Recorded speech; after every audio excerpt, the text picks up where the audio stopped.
हाय friends. Tata Women's Premier League 2024 का जो match खेला जाएगा 3 मार्च को शाम को 7:30 बजे। मैच नंबर 10 WPL का मैच नंबर 10 खेला जाएगा Gujarat Giants Women versus Delhi Capital Women's के बीच। बात करूं वेन्यू की, सेम वेन्यू पे मैच हो रहा है, सेम ग्राउंड पे चिन्नास्वामी स्टेडियम बेंगलुरु मैच हो रहा है। पिच रिपोर्ट सबको पता चल गई है कि पिच रिपोर्ट है क्या। जो भी टॉस जीत रहा है पहले बॉल फर्स्ट कर रहा है। पिच रिपोर्ट यही है। स्पिनर और फास्टर दोनों गेम में, ऐसा नहीं मैं कि बोल सकता हूँ कि केवल स्पिनर रख लो, नहीं, फास्टर भी विकेट ले जा रहे हैं और स्पिनर भी ले जा रहे हैं। तो ये है, जो भी लेकिन टॉस जीत रहा है उसके जीतने के समझ लेना कि 90% चांस हो जाते हैं। 90%, केवल 10% होते हैं जो बैट फर्स्ट वाला जीतता है टॉस जीत के। ये आंकड़ा आपके सामने है सारी टीमों का, जो भी टॉस जीती है ये आंकड़ा है। देखो, आरसीबी ने टॉस जीता तो यहाँ दिल्ली ने 194 रन बनाया था, जिसमें से आरसीबी यहाँ हार गई। ये बैट फर्स्ट वाला जीता है, अब इधर एक बैट फर्स्ट वाला जीते हैं, वो भी आरसीबी का मैच हुआ था। उसके बाद देखो यूपी ने गुजरात को, यूपी ने बॉलिंग किया, गुजरात को हरा दिया। आरसीबी ने बॉलिंग किया, फिर गुजरात को हरा दिया। यूपी ने बॉलिंग किया, मुंबई को हरा दिया। फिर उसके बाद मुंबई ने बॉलिंग किया, गुजरात को हरा दिया। फिर दिल्ली ने बॉलिंग किया, यूपी को हरा दिया। फिर मुंबई ने बॉलिंग किया, दिल्ली को हरा दिया। ये आंकड़ा आपके सामने है। केवल 1 से 2 मैच छोड़ के सारे बॉल फर्स्ट वाले जीत रहे हैं।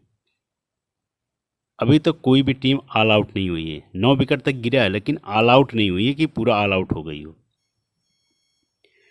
अब ये पॉइंट टेबल देखो, टाटा वुमेन्स प्रीमियर लीग का point table. Royal Challengers Bangalore 3 match खेली है, 2 जीती 1 हारी, ये 4 पॉइंट बरकरार है। मुंबई इंडियंस 3 मैच खेली है, 2 जीती 1 हारी, ये भी 4 पॉइंट पे है। दिल्ली कैपिटल्स वुमेन्स 3 मैच खेली है, 2 जीती है 1 हारी, ये भी 4 पॉइंट पे है। फिर उसके बाद इनके साथ में पहुंच गई है मुंबई, और इनके साथ पहुंची है यूपी वॉरियर्स वुमेन्स। 4 मैच खेली है, 2 जीती 2 हारी, 4 पॉइंट पे भी पहुंच गई है। अब गुजरात का देखो, गुजरात जेंट्स का अभी खाता नहीं खुला। 3 मैच खेली है, तीनों हार गई है, अभी 0 पॉइंट है। ये है गुजरात का रिकॉर्ड। तो इस समय ये 4 टीमें टॉप पे हैं। सबसे टॉप की बात की जाए, मुंबई चल रही है, उसके बाद दिल्ली। मेरा जो ओपिनियन है कि दिल्ली ले जाएगा, क्योंकि दिल्ली बहुत टॉप पे चल रही है और दिल्ली के बाद बहुत टॉप के प्लेयर हैं। रॉयल चैलेंजर्स बेंगलोर शुरुआती के मैच में ना हमेशा, चाहे मेंस का हो चाहे वुमेंस का हो, शुरुआत के मैच में अच्छा खेलेंगे, उसके बाद लास्ट जैसे जैसे मैच आगे आएगा इतना ख़राब खेल के अपने आप को ख़त्म कर देती हैं। तो ये चीज़ें हैं, लेकिन इसमें मुंबई और दिल्ली पे हमेशा नज़र रखना। ये स्ट्रॉन्ग टीम है, किसी के साथ होगा तो दिल्ली मुंबई को हमेशा फेवरेट लेके चलना। अब बात करूं गुजरात जेंट्स वुमेन्स का जो स्कोर है, कितने प्लेयर बैठे, कितने प्लेयर खेले, कितने नए आए, सारी बातें करेंगे एक एक प्लेयर का। टीम की जो कैप्टन है बेथ मूनी, ये 3 मैच का रिकॉर्ड है गुजरात जेंट्स का, जो भी एक भी मैच नहीं जीत पाई है, जूझ रही है कि एक मैच जीत जाऊं। 24 रन कैप्टन के देखो, 24 रन 8 रन 16 रन। जब कैप्टन ही तो नहीं रन बनाएगा तो फिर आगे क्या होगा। उसके बाद आती है वेदा कृष्णमूर्ति। 2 मैच की इनका भी परफॉर्मेंस है, इसको तीसरे मैच में इनको बैठा दिया गया था, उनकी जगह आई थी लोरा बोल्टवाइट। 0 रन 9 रन, ये थी वेदा कृष्णमूर्ति का रिकॉर्ड।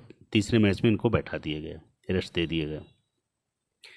फिर उसके बाद आती हैं हरलीन देवल, इनका भी रिकॉर्ड देख लो, 8 रन 22 रन 18 रन। ये बॉलिंग भी करती हैं कभी कभी, लेकिन ये इनकी बैटिंग रिकॉर्ड देखो, 8 रन 22 रन 18 रन, इन्होंने भी कुछ नहीं किया। फिर उसके बाद फोबे लिचफील्ड की बात करूं, लास्ट के तीसरे मैच में 35 रन की पारी खेली, लेकिन 7 रन 5 रन की पारी। शुरुआती के 2 मैचों में बहुत बेकार खेली है, तीसरे मैच में थोड़ा सा अपने आप को इम्प्रूव किए हैं, 35 रन बनाए, लेकिन बैट्समैन ज़बरदस्त हैं। हेमलता की बात करूं तो एकदम पहले में 3, दूसरे में 31, फिर उसके बाद फिर वही पोजीशन पे आ गई 2 रन पे, तीसरे मैच में 2 रन पे। उसके बाद गार्डनर की बात करूं, 15 run 0 wicket, 7 run 1 wicket, 30 run कोई विकेट नहीं। ये है गार्डनर का, मतलब कुल मिला के ठीक है। विकेट तो ले जा रही हैं, जिसमें विकेट नहीं ले गए उसमें रन मारी ज़्यादा। जिसमें 7 रन बनाए थे 1 विकेट ले गए थे, एक में 15 रन बनाई हैं, एक में 30 रन बनाई हैं। फिर उसके बाद कैथरीन ब्राइस की बात करूं, 25 रन 1 विकेट पहले मैच में, दूसरे मैच में 3 रन कोई विकेट नहीं, फिर तीसरे मैच में 5 रन 1 विकेट। ये है। स्नेह राणा की बात करूं, 0-0-0। मुझे नहीं लग रहा है इस मैच में इनको मौका मिलेगा। इस बार मुझे लग रहा है कि जो बेंच पे बैठे हैं उनको मौका मिल सकता है, इनको बैठा दिया जाएगा जहाँ तक लग रहा है। तनुजा कंवर की बात करूं, ये सबसे बेस्ट प्लेयर बनी हुई हैं इसमें। 28 रन 2 विकेट, 4 रन 1 विकेट, उसके बाद फिर तीसरे मैच में 2 विकेट। ये सबसे बेस्ट पिक हैं इसमें, इस टीम के गुजरात जॉन्स की वुमेंस की बात कर रहा हूँ, सबसे बेस्ट पिक है। उसके बाद आती हैं लिया ताऊ। लिया ताऊ का देखो 2 मैच का रिकॉर्ड, 0-1 विकेट, उसके बाद कोई विकेट नहीं दूसरे मैच में। तीसरे मैच में इनको रेस्ट दे दिया गया था, तुम भी आराम करो। हो सकता है इस मैच में मौका मिलेगा, लेकिन बॉल फर्स्ट की बहुत बेहतरीन प्लेयर हैं ये हो जाएंगी। और तनुजा कंवर, इन दोनों पे रखना। उसके बाद गार्डनर, वो भी बात करेंगे। लोरा वोल्ट वाइट पहला मैच खेली, तीसरा जिसमें वेदा कृष्णमूर्ति को बैठा के इनकी जगह लेके आया गया था, तो इन्होंने 28 रन की पारी खेली। लेकिन बहुत बढ़िया बैट्समैन हैं, वो ओपनिंग करती हैं इन्हीं के साथ, बेतमुनी के साथ। तो इसीलिए मैं कह रहा हूँ कि बहुत बेस्ट प्लेयर हैं। देखो जीएल में अगर कभी क्या होगा, जैसे लोरा वोल्ट वाइट मार के चली गई अच्छा खासा रन, फोबे लिचफील्ड चली गई मार के, बेथ मूनी, तो ये 3 प्लेयर इनकी बहुत बेहतरीन बैट्समैन हैं। नहीं चल रही हो अलग बात है, लेकिन ये तीनों बहुत ही बेहतरीन है। देखो दोबारा से बता देता हूँ, एक हो जाएंगे लोरा वोल्ट वाइट, उसके बाद बेथ मूनी, फिर उसके बाद फोबे लिचफील्ड, ये गार्डनर। ये इनकी 3 जो है ना, ये 4 बैट्समैन इनकी बहुत बेहतरीन है। नहीं चल रही हैं वो अलग चीज़ है कि फॉर्म सही नहीं, लेकिन इनका फॉर्म आने में टाइम नहीं लगता। ये खतरनाक प्लेयर हैं, ये चारों विदेशी प्लेयर हैं, चारों बहुत खतरनाक हैं। अब बॉलर की बात करूं, जो जीएल की सबसे टॉप की पिक रहेंगी लिया ताऊ, ये जीएल की पिक रहेंगी। मैंने कल के मैच में बोला था कि जो जिनके बारे में बताया था वही सबसे ज़्यादा रन मारे हैं, वही विकेटें ले गए हैं। इसीलिए मैं कहता हूँ कि जीएल की पिक यही रहेंगी, लिया ताऊ, ये जीएल की पिक रहेंगी। क्योंकि गार्डनर सब में रहेंगी, उसके बाद बेथ मूनी सब में रहेंगी, उसके बाद ये तनुजा कंवर सब में रहेंगी। तो ये जो टॉप की पिक है, उसके बाद फिर ये भी रहेंगी कैथरीन ब्राइस, ये भी सबकी टॉप की पिक रहेंगी। लेकिन लिया ताऊ की परसेंटेज कम रहेगी। जो जानते होंगे, जो अनुभवी हैं, वही रखेंगे इनको, वही रखेंगे। अब ये अगर इस मैच में खिलाया जाएगा इनको, चौथे मैच में, तो ये कमाल कर जाएंगे। मैं इसलिए कह रहा हूँ, ये है रिकॉर्ड इनका। बेंच में जो थी मन्नत कश्यप थी, उसके बाद प्रिया मिश्रा, ये है सबका रिकॉर्ड है। इनके कोई न बॉलिंग से न बैटिंग से कुछ नहीं कर रहा, इसलिए ये टीम हार रही है। अब बात करूं दिल्ली कैपिटल्स वुमेन्स का जो स्कोर है, टॉप पे दिल्ली क्यों जा रही है, एक एक प्लेयर के बारे में बात करूंगा। मेगा लर्निंग की बात करूं, देखो इनका कैप्टन है टीम की, पहले में 31 रन, दूसरे में 51 रन, तीसरे में 11 रन की पारी खेली, आउट हो गए। सफाली वर्मा हिटर हैं, बहुत टॉप की पिक हैं। पहले में इन्होंने 1 रन बनाया, दूसरे में 64 रन, तीसरे में 50 रन की पारी खेली। फिर उसके बाद आती हैं जीमिया रोडिस। पहले में जब टीम बिखरी थी तो उन्होंने रन बनाया था, उसके बाद जब टीम अच्छा खासा रन बनाने लगी तो खुद अपने आप को ये 0-0 और 4 रन 0 पे अपने आप डाउन कर ली। मैं इसलिए कहता हूँ कि अगर ऊपर का टॉप ऑर्डर चलेगा तो जेमिया रोडिस नहीं चलेंगी। अगर ऊपर का टॉप ऑर्डर आउट होता है तब इनको रखना, जेमिया रोडिस को, नहीं तो नहीं। फिर उसके बाद एलिस कैप्सी की बात करूं, क्या रिकॉर्ड है इनका, 72 रन 2 विकेट, 46 रन 2 विकेट, तो ये रिकॉर्ड है, तभी जीत रही हैं।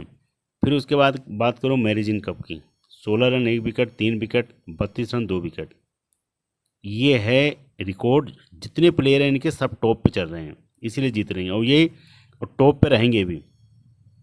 फिर उसके बाद जेस जोनासन, 2 मैच का रिकॉर्ड है ये, 36 रन 33 रन। देखो तानिया भाटिया का नंबर ही नहीं आ रहा, देखो विकेट कीपिंग में है, इनका भी 0-0-0 ऐसे, मतलब नंबर ही नहीं आ रहा, ना खेलने का ना विकेट। ये है चक्कर इनका, क्योंकि इनके टॉप के प्लेयर जो हैं वो अच्छा खासा बना के चले जा रहे हैं, इनका नंबर ही नहीं आ रहा है। फिर उसके बाद बात करूँ अनिरुद्ध रेड्डी की, इनका भी रिकॉर्ड देखो, 2 विकेट 1 विकेट 10 रन 2 विकेट। ये GL grand league mini GL हर जगह ये कामयाब है। मीनू मनी की बात करूँ 0-0-0। हाँ लेकिन एक बात है, ये बहुत अच्छे प्लेयर हैं, ऐसा नहीं है, इनके ऊपर इतना डाउट नहीं है, लेकिन जिस दिन ये चलेंगे, अगर इनको मौका मिला इस बार, बॉल सेकंड में एक बार आजमा लेना इनको, बॉल फर्स्ट में नहीं तो बॉल सेकंड में इनको जरूर आजमा लेना। जीएल की पिक ठहरेंगे, अगर हो सकता है 2 विकेट चटका दें तो जीएल की पिक रहेंगी, क्योंकि इनकी परसेंटेज 5 या 10 होगी बस। राधा यादव का रिकॉर्ड एक ही मैच का है, पहले में 0, दूसरे में 4 विकेट ले गए थे, तीसरे में 0। शिखा पांडे का देखो, पहले में 1 विकेट, दूसरे में 0, उसके बाद तीसरे में 1 विकेट। फिर उसके बाद एनाबेल सदरलैंड की बात करूं, 1 विकेट 1 रन, 0 विकेट 1 रन, उसके बाद इनको तीसरे में मौका नहीं मिला था।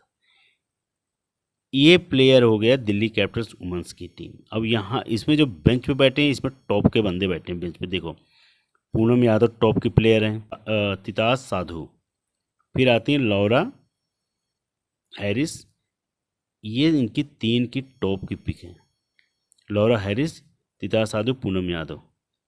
लेकिन मैं तो पूनम यादव को प्रेफर नहीं करूँगा, लेकिन इन 2 प्लेयर का देखो, इन 2 प्लेयर को अगर जब भी मौका मिलेगा आंख बंद करके रख लेना, लौरा हैरिस को, तितास साधु को, इन दोनों को जरूर रख लेना। और तितास साधु अगर को ले गया टीम में, ले ली इस बार, अगर इनको बेंच से इस पर टीम में घोषा, मतलब टीम में खिलाया जाएगा, तो इनको अगर बॉल फर्स्ट करती है दिल्ली, तो इनको कैप्टन जरूर बना देना, मैं रिकॉर्ड बता रहा हूँ इनको, बहुत अच्छी बॉलर हैं ये, इसलिए मैं कह रहा हूँ। अब इस दिल्ली की जो टीम की बात करूँ, इसमें जो जीएल की पिक रहेंगी, कौन रहेगी जीएल की, मैं इसलिए कह रहा हूँ, ये सेकेंड इनिंग में मीनू मनी की बात कर रहा हूँ, ये जीएल की पिक ठहरेंगी। नहीं तो इनके देखो, सैफाली वर्मा को हम नहीं छोड़ सकते, चाहे जीएल हो, चाहे हेड टू हेड हो, चाहे कोई भी हो। उसके बाद एलिस कैप्सी को नहीं छोड़ सकते, मैरिजिन कैप को नहीं छोड़ सकते, जस जनोसन को नहीं छोड़ सकते, शिखा पांडे को नहीं छोड़ सकते। फिर उसके बाद इनकी जो टॉप की प्लेयर हैं, सदरलैंड, एनाबेल सदरलैंड, ये 6-7 प्लेयर हैं, इनको हम नहीं छोड़ सकते। अगर छोड़ेंगे तो फिर उसके बाद अनिरुद्ध रेड्डी हैं, 8 प्लेयर हो गए। अगर एनाबेल सदरलैंड को छोड़ के, तब भी ये आपको 4 और 3 7 प्लेयर तो आपको लेके चलने पड़ेंगे। ये होगा, अगर टॉप ऑर्डर आउट होता है तब ये इनको लेके चलना पड़ेगा, जेमिया रोडिस को। अगर ऊपर का टॉप ऑर्डर जल्दी आउट होता तो, क्योंकि इनको टाइम चाहिए होता है, इनको 10 से 12 ओवर चाहिए होगा, तब रन जाके बनाएंगे 50 रन। अगर इनको 6 ओवर 7 ओवर दे दिया जाए जाके मारो, तो मुझे नहीं लग रहा है हिटिंग करने के चक्कर में आउट हो जाएंगे, ये है रिकॉर्ड। लेकिन ये बहुत बेहतरीन प्लेयर हैं। अब बात करूँ Gujarat women's versus Delhi women's के बीच। सबसे पहले बात करूँगा दिल्ली वुमेंस की टीम। मेगन रनिंग हो जाएंगी शेफाली वर्मा, उसके बाद आएंगी जस Jonassen, मैरिजी cap, Alice Capsey, Shikha Pandey, Anirudh Reddy. 7 player Delhi की तरफ से हो जाएंगे। उसके बाद गुजरात की तरफ से हो जाएंगी बेथ मोनी, लोरा वर्ल्ड वाइड, गार्डनर के बाद आएंगी तनुजा कंवर। ये 4 प्लेयर हो जाएंगे गुजरात वुमेंस की तरफ से, क्योंकि ये टॉप की प्लेयर हैं, ये भी टॉप की प्लेयर हैं। ये बॉलिंग प्लस बैटिंग, ये बॉलिंग प्लस बैटिंग, इसीलिए इनके 4 प्लेयर ये रखा हूँ, ये की प्लेयर हैं इनकी तरफ से सबसे ज़्यादा। अगर इनमें से चारों में से अगर दिल्ली की वुमेंस के इसमें से किसी को आपको लगेगा कि नहीं चलेंगी, लिहा ताऊ खेलेंगे, तो शिखा पांडे, अनिरुद्ध रेड्डी में से किसी एक प्लेयर को आप आराम से हटा के उनको रख सकते हो, वो रहेंगी जीएल की पिक। अब कैप्टन वाइस कैप्टन सबसे ज़्यादा यही दोनों रहेंगी, मैरिजी कैप, एलिसा कैप्सी, इस सबसे ज़्यादा इन्हीं की परसेंटेज रहेगा। एक में अगर आप बहुत रिस्क लेके, तो इन पे भी जा सकते हो, इन पे भी आ सकते हो, जस जोनासन पे, ये दोनों। नहीं तो जस जोनासन और गार्डनर पे आ सकते हो, कैप्टन वाइस कैप्टन। इसलिए कह रहा हूँ, इन पे तो जा सकते हो आंख बंद करके, इन दोनों को। ओपनिंग जोड़ी ये दोनों बेहतरीन पारी खेलती हैं। लेकिन सेफ पॉइंट की बात कर रहा हूँ मैं, तो ये दोनों रहेंगी सबसे सेफ पॉइंट। और जीएल की अगर पिक की बात करूँ जिसमें आंख बंद करके जेस जोनासन को कैप्टन कर सकते हो आंख बंद करके आराम से, उसके बाद गार्डनर को वाइस कर सकते हो। ये जीएल की पिक है, क्योंकि जेस जोनासन की कैप्टन की परसेंटेज 3 से 4% होगी, इससे ज़्यादा नहीं होगी। लेकिन मैरी कप का, एलएसए कैप्सी का, इनका बहुत ज़्यादा है परसेंटेज, और सफाली वर्मा का भी होगा। बेथ मोनी भी चल सकती है, जिस दिन इनका दिन होगा उस दिन अच्छा खासा रन बना के चली जाएंगे, और ये भी टॉप की प्लेयर हैं, इसीलिए मैं कह रहा हूँ ये। और जो भी होगा जैसे टेलीग्राम पे टीम मिल जाएगी। All the best, good luck.